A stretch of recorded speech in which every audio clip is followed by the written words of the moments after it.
So, kamusta po mga ka-Streetwise? Ako po si Takero Miyamoto at welcome po sa aking munting channel. So mga kababayan, nasa Iloilo po tayo ngayon. Kasi nga po, eleksyon at boboto po tayo. Yun na nga po, kahit po na nandito tayo sa Iloilo, may mga tao pa rin po na nagtitiwala sa atin at nagbibigay po ng update kung ano po ang nangyayari sa Maynila. So ano ba itong mga dokumentong papakita ko sa inyo? Bali ito po yung affidavit na binigay po ni Ivy. So sino naman si Ivy? Si Ivy po yung babaeng sinasayaw ni Pulong dun po sa CCTV na nangyari nga po yung pangbubugbog ni Pulong sa isang lalaki. Okay. So itong Ivy po na to, nagbigay po ng affidavit para po suportahan yung reklamo ni Cristone kay Pulong. So si Cristone po, sa hindi lang po nakakaalam, siya po yung binugbog ni Pulong, ni Paulo Duterte. Okay. So ngayon, ang alam ko, public documents naman na to kasi affidavit nga to. Baka pwede naman sigurong basahin to. Tanggalin ko na lang siguro yung mga address, yung mga sensitibong mga information. No? So ito, pakita ko na lang sa inyo no, para maganda. No? So sabi dito, ito kasi interesting to no? So sabi dito, ako si Ivy, 25 na taong gulang, Filipino single office clerk at kasalukuyang nakatira sa wag na natin pakita. Okay? So sabi pa dito, ay nais kong iparating sa sino mang kinaukulan na bago ako nagbigay ng salaysay, lahat ng mga karapatan ko ay naipaliwanag sa akin at naunawaan ko. Hindi ako pinilit, tinakot, sinaktan o binigyan ng pabuya upang magbigay lamang ako ng salaysay. Diba? Bilang patunay ay aking ilalagda ang pangalan ko sa baba nito ngayon. Okay, so ito pala nangyari pala ito May 9, 2025. So nung isang araw pa pala no. So sabi dito no. Okay. Ako po ay office clerk ng provincial capital ng Davao del Sur. So confirm, taga Davao po yung babae. Okay. Nandito ako upang magbigay ng pahayag o maging saksi patungkol sa nangyaring pananakit at tangkang pagganon nga no sa aking kaibigan na si Cristone Jan Patria Moreno na aking tinatawag na Sean. Okay. So close pala itong si Ivy at saka si Cristone. Okay. Tandaan nyo ulitin ko lang itong babae po na to, siya po yung kasayaw ni Pulong. At dito pinakita niya kung bakit nagalit si Pulong at bakit po pinagbantaan ni Pulong yung buhay nga ni Cristone.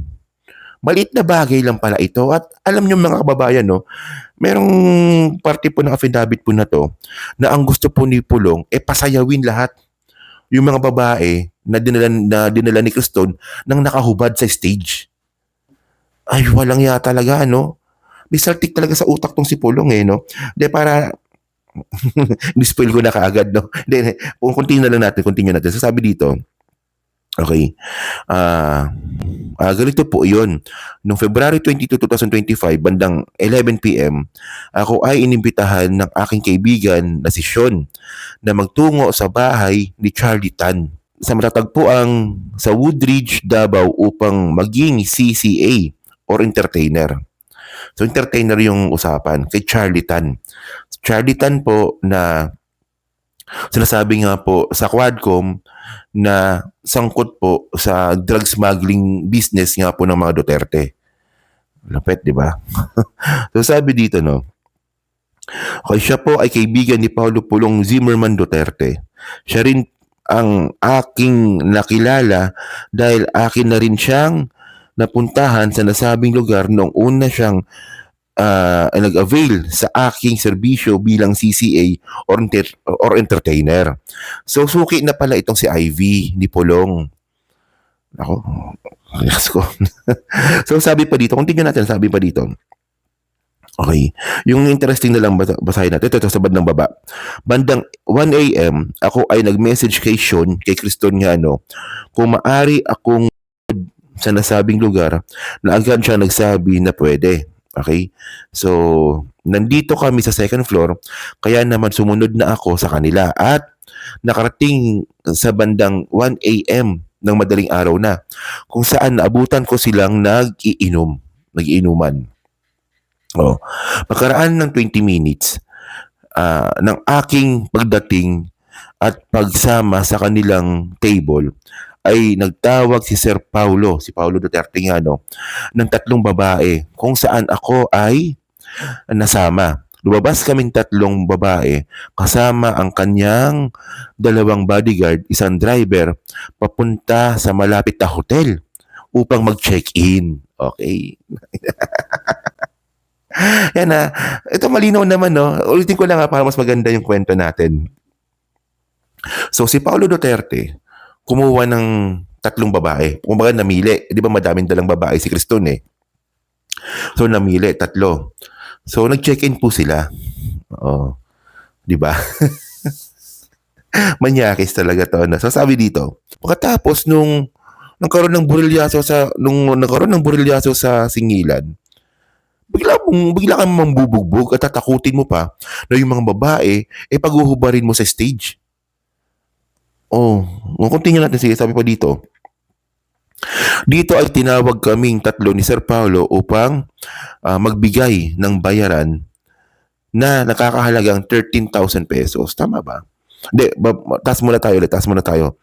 Sabi dito, no, pagkaraan ng halos 1 oras, muli kaming bumalik sa Hearsay Gastropub. So, ibig sabihin, pagkatapos sila mag-motel. Alam niyo na po kung anong nangyari sa motel.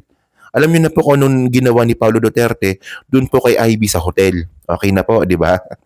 So, pagkatapos nga nila mag-anuhan dun po sa hotel, so sabi dito, okay, pagkaraan ng halos 1 oras, so 1 oras pala natapos si Pulong, no, ay muli kaming bumalik sa Hearsay Gastropub Bar, kung saan nadatnan pa rin namin si Sir Paulo o Pulong na nagiinom kasama si Sean at iba pang tao na hindi ko kilala. Dito ay muli akong nag-inom kasama ang 2 babae na nakasabay ko sa pag-check-in. Parang gulo, no? Okay. So, sabi dito, so dito ay tinawag kaming 3 ni Sir Paulo upang magbigay ng bayaran na nagkakahalagang 13,000 pesos kada babae.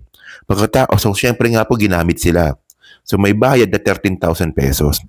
Pagkatapos ay meron isang babae na pinatayo ang aking kaibigan na si Sean, kung saan tinanong ni Sir Paulo ang babae na yon na meron ka bang nakatalik o kung meron daw ba siyang nakaganunan, di ba? Kung saan sumagot ang babae ng opo, meron.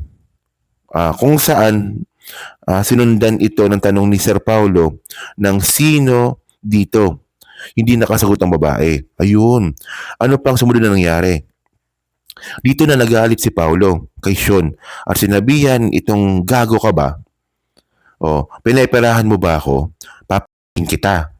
Naglabas ng kutsilyo kung saan inambaan itong si Sean na sasaksakin. Binaba nito si Sean sa first floor kasama ang kanyang mga bodyguard. Akin na ang sinilip, akin ding nasaksiyan ang patuloy nitong pagmumura at malakas nitong pagsaksak gamit ang kutsilyo ngunit nakabaliktad. Okay.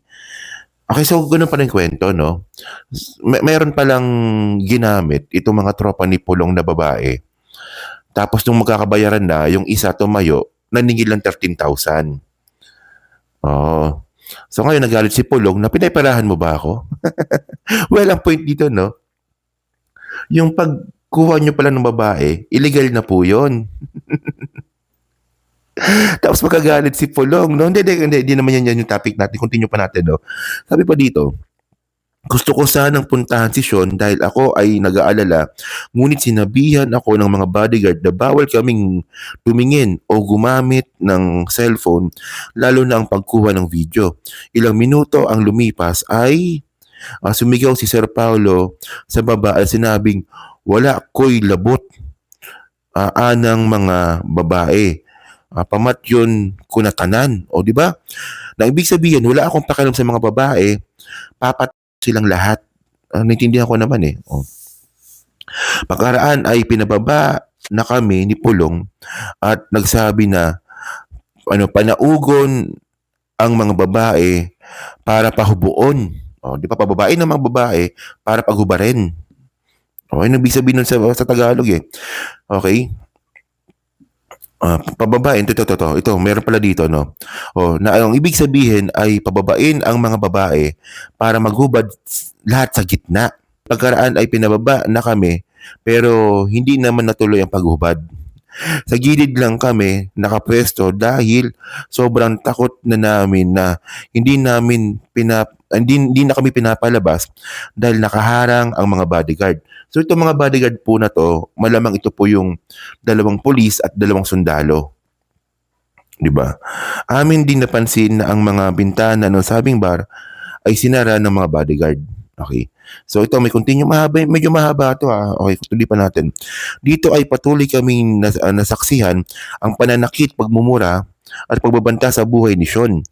Pagkatapos ay pinalagay ni Sir Paulo ang isa sa kaminisyon sa table at ito'y kanyang hinampas gamit ang kanyang kamao at gumamit din ng matigas na bagay na kada gawin ito ay aabot ng 1,000 pesos na ito ay inulit ng 4 na beses na habang ginagawa niya ito ay sinasabi niyang patyun tika gago ka ng kulugan ay kitang gago ka.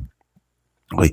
Habang may hawak na kutsilyo, pagkatapos ay sinampal din nito si Sean ng 1,000 pesos na madaming beses at inutusan niya rin ang isa sa kanyang mga tauhan na gawin ito kay Sean na habang ginagawa sa kanya, ang mga ito ay nagmamakaawa si Sean na sinasabing tama na boss, maawa kayo sa akin.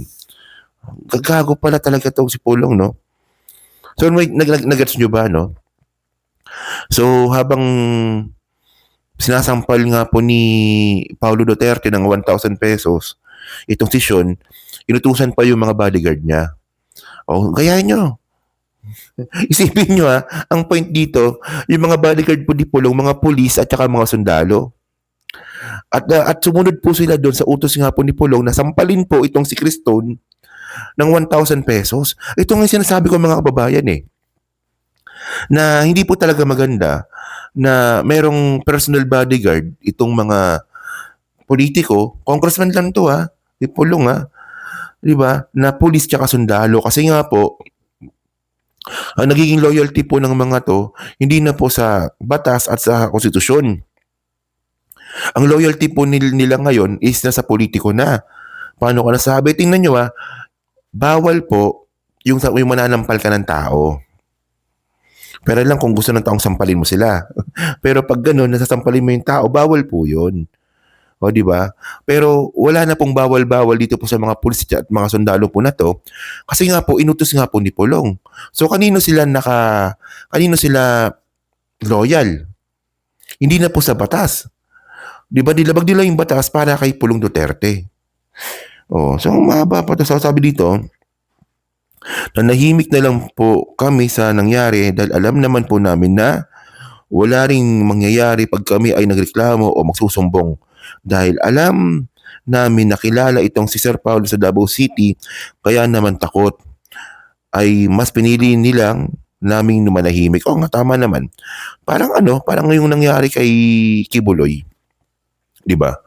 Kinasuhan si Kibuloy sa Davao, binasura lang. So, ganoon din po mangyayari kay Pulong. Pag sila po, kinasuhan po nila si Pulong sa Davao City. So, well, ang alam ko, nakasuhan na nga ito si Pulong ni Criston, pero hindi sa Davao City. So, dito, okay na. So, yun pala yung big sabihin. Okay. So, yun lang po, So, kayo po, ano po masabi nyo nga po dito sa affidavit nga po ni Ivy. Di ba? Ivy nakalagay dito, no? So, kayo ba naniniwala ba kayo sa kanya? At syempre, anong masasabi nyo nga po doon sa nilalaman nga po ng statement ni Ivy na ganun pala ka-violente itong maoy po na tong si Paulo Duterte? So yun, nasa comment lang po sa baba at binabasa ko pong lahat yan. At syempre yan po sa Team Replay. Pa-like, pa-subscribe at kung di ba kanabisan, pa-share na rin po ng video po na to. So thank you mga ka-Streetwise. So kita na lang ulit tayo sa susunod nating content. So thank you, salamat and bye-bye.